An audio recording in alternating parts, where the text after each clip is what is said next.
தமிழ் சட்ட நேயர்கள் அனைவருக்கும் வணக்கம். இதுவரைக்கும் எங்கள் சேனலில் சப்ஸ்கிரைப் பண்ணலைன்னா மறக்காமல் சப்ஸ்கிரைப் பண்ணிக்கோங்க. அப்போ தான் நாங்கள் தினம் போடுற பதிவு உங்களை வந்து அடையும். உங்களுக்கு எந்த டீட்டெயில்னால நீங்கள் கமெண்ட் செக்ஷன் கேட்கலாம். நாட் ஓன்லி சிவில் கிரிமினல், நீங்கள் எதுனாலும் கேட்கலாம். அதுக்கான பதிலை உங்களுக்கு சென்ட் பண்ணுறோம். இன்றைக்கி வீடியோக்குள்ளே போகலாம் வாங்க. இந்தியன் எவிடன்ஸ் ஆக்டில் செக்ஷன் 147 அண்ட் 148 என்னெல்லாம் சொல்லியிருக்காங்கன்றதை இன்றைக்கி நம்ம பார்க்கலாம். ஸோ இதுக்கு முந்தின வீடியோலாம் நீங்கள் பார்க்கணுன்னா பிளேலிஸ்ட்குள்ளே இந்தியன் எவிடன்ஸ் ஆக்ட்ன்ற ஃபோல்டருக்குள்ளே நீங்கள் பார்க்கலாம். So when witness to be compelled to answer, எப்போ வந்து ஒரு விட்னஸை ஒரு சாட்சியை வந்து கம்பல் பண்ணி இதை வந்து நீங்கள் சொல்லணும், இதுக்கான பதிலன்னு சொல்லி கேட்குறதுக்கான ஆப்ஷன்ஸ்லாம் என்னென்னலாம் இருக்குது, இந்த செக்ஷனில் என்னெல்லாம் சொல்லியிருக்காங்கன்றது தான் நம்ம பார்க்க போகிறோம். ஸோ இப்போ 171 பார்த்தீங்கன்னா எப்போ வந்து கம்பல் பண்ண முடியும். ஸோ ஜென்ரலாகவே நம்ம சிஆர்பிசியில் வந்து வீடியோஸ்லாம் நீங்கள் பார்த்துருப்பீங்க. பார்க்கலன்னா பிளேலிஸ்ட்டில் சிஆர்பிசி வீடியோஸ் பார்க்கலாம். செக்ஷன் 42 பார்த்தீங்கன்னா போலீஸ் வந்து ஒருத்தர்கிட்ட இன்ஃபர்மேஷன், இப்போது நைட் வந்து லேட்டாக வரும், ஒரு 12 மணிக்கு மேலே வரீங்க. ஸோ அந்த டைமில் போலீஸ் ரவுண்ட்ஸ் இருக்காங்க. ஒருத்தரை ஸ்டாப் பண்ணி உங்கள் நேம் என்ன, நீங்கள் உங்களோட அட்ரஸ் என்ன, எங்கேருந்து வரீங்கன்னு கேட்கும்போது அதெல்லாம் நான் சொல்ல முடியாது, என்னோட விருப்பம் அப்படின்ற ஸ்டேட்மெண்ட் சொல்லக்கூடாது. பிகாஸ் ஆஸ் பர் செக்ஷன் 42 அவருக்கு வந்து ரைட்ஸ் இருக்குது.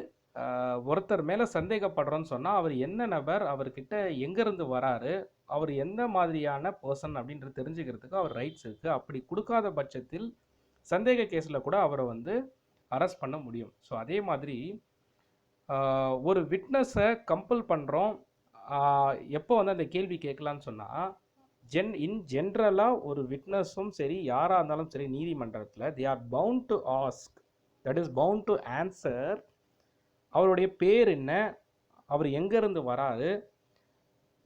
இப்போ விட்னஸாக வரோன்னா அவரோட சொசைட்டியில் தட் இஸ் மேபி வந்து அவர் வந்து எங்கே வேலை செய்கிறார், மேபி ஒரு ஆசிரியராக இருக்கலாம், ஒரு கவர்மெண்ட் ஆஃபீஸில் வேலை செய்யலாம், இல்லை ப்ரைவேட் கம்பெனியில் வேலை செய்யலாம். இது மாதிரி ஜெனரல் கொஷின்ஸ், இதெல்லாம் ஜென்ரலான கொஷின்ஸ் வந்து நீதிமன்றத்தில் கேட்கப்படுகிறதோ அதுக்கான ஆன்சர் வந்து they are bound to say. இது வந்து ரொம்ப இம்பார்ட்டண்டான விஷயம், கம்பல் டு ஆன்சர்.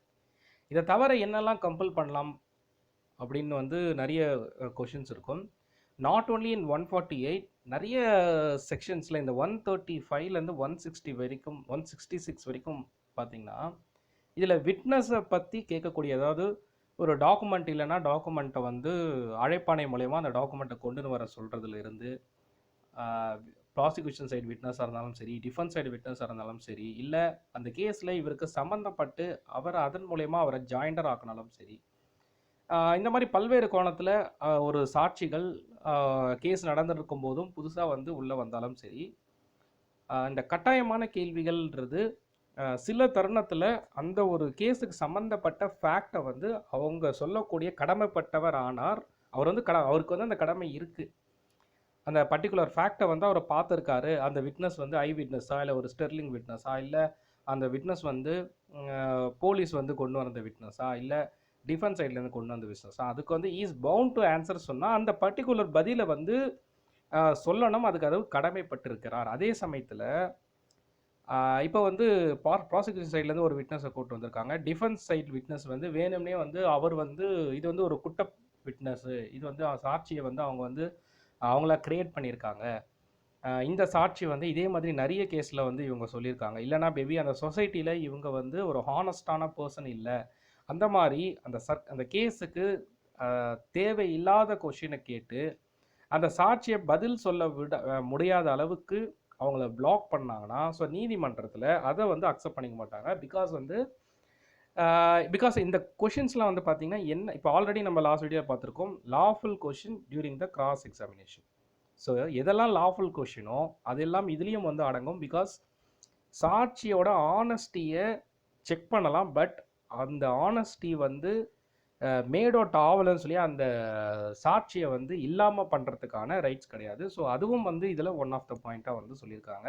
அப்போ நீதிமன்றத்தில் ரொம்ப முக்கியமானதுன்னா ஜட்ஜி முன்னாடி ஒரு ட்ரையல் நடந்துட்டு இருக்கும்போது ஒரு சாட்சியை விசாரிக்கும் போது ஒரு லீடிங் கொஷின் எந்த சமயத்தில் கேட்கணும், ஒரு கிராஸ் எக்ஸாமினேஷனில் தேவையான கொஷினுக்கு தவிர வேறு கொஷின்ஸ் எதுவும் கேட்காம எப்போ வந்து இருக்கணும், அதே மாதிரி எப்போ அந்த அனுமதிக்கணும், எப்போ நீதிமன்றம் அனுமதிச்சா தான் அந்தந்த டைமில் வந்து அதுக்கான கொஷின்ஸை கேட்டு ப்ரொசீட் பண்ண முடியும். ஸோ இதெல்லாம் வந்து ஜட்ஜோட கண்காணிப்பில் இந்த மேட்டர்ஸ்லாம் வந்து நடந்துகிட்ருக்கும். அப்போது இப்போ நான் முன்னாடி சொன்ன மாதிரி இந்த பாயிண்ட்ஸை வந்து நான் ரீகால் பண்ணுறேன். ஸோ ஜெனரல் கொஷினுக்கு they are bound to ask, and then வந்து என்ன சர்க்கம்ஸ்டன்ஸ்க்கு அவங்க அதை பதில் சொல்லணும்னு சொல்லி அதை அழைத்து வந்தாங்களோ, அவர் விருப்பப்பட்டு வந்திருக்காரு, இல்லை தே ஆர் பவுண்ட் டு ஆன்சர்னா அந்த கொஷனுக்கு அவர் வந்து அவர் பவுண்ட் டு ஆன்சர் பண்ணணும். ஒரு டாக்குமெண்ட் எவிடன்ஸை அவங்க சப்மிட் பண்ணியிருக்காங்க, அவங்க தான் அந்த சாட்சியாக இருந்து அவங்க கண் முன்னாடி பார்த்துருக்காங்க. எய்தர் வந்து ஐ விட்னஸ் இல்லை டாக்குமெண்ட்டை வந்து ப்ரொடியூஸ் பண்ண விட்னஸாக இருந்தால் அந்த டாக்குமெண்ட்டில் இருக்கிறதுக்கு தே ஆர் பவுண்ட் டு ஆன்சர்னா they are bound to answer. So இந்த மாதிரி விஷயங்கள் தான் அவங்க வந்து கம்பல் பண்ண முடியும். அதே மாதிரி எல்லா விட்னஸும் ஒரு ஆனஸ்டான எவிடன்ஸாக இருக்கணும் தான் கோர்ட்டில் வந்து எதிர்பார்ப்பாங்க. பிகாஸ் வந்து கண்டிப்பாக பொய் சாட்சி யாருமே அக்செப்ட் பண்ணிக்க மாட்டாங்க. அந்த சமயத்தில் ஒரு விட்னஸ் வந்து ஆனஸ்ட்டாக இருக்கணுன்றது எல்லாருடைய கருத்துமாக இருக்கும். கண்டிப்பாக டிஃபென்ஸ் சைடு வந்து அந்த விட்னஸ் ஆனஸ்டான விட்னஸ் இல்லைன்றதை நிரூபிக்கலாம். கண்டிப்பாக வந்து காஸ் எக்ஸாமினேஷன் பண்ணலாம். பட் ஆனஸ்ட்டாக கம்பல்சரி எல்லாருக்குமே தெரியும் இது வந்து ஒரு ஆனஸ்ட் விட்னஸ் தான் அப்படின்னு தெரிஞ்சு அதை வந்து இல்லைன்னு சொல்லி கொலைட் பண்ணுற மாதிரி கொஷின்ஸை கேட்டு அந்த பர்சனை வந்து கொலாப்ஸ் பண்ணக்கூடாதுன்றதையும் ஒரு முக்கியமான பாயிண்ட் வந்து இருக்குது. ஸோ இது எல்லாமே வந்து எதை வந்து கம்பல் பண்ணணும், அதே மாதிரி கேட்கக்கூடிய கொஷினில் வந்து எது வந்து தேவையான கொஷினாக இருக்கும், circumstance and fact of the case வந்து இருக்கணுன்றது இதெல்லாம் தான் இந்த செக்ஷன் 147 அண்ட் 148 வந்து சொல்லியிருக்காங்க.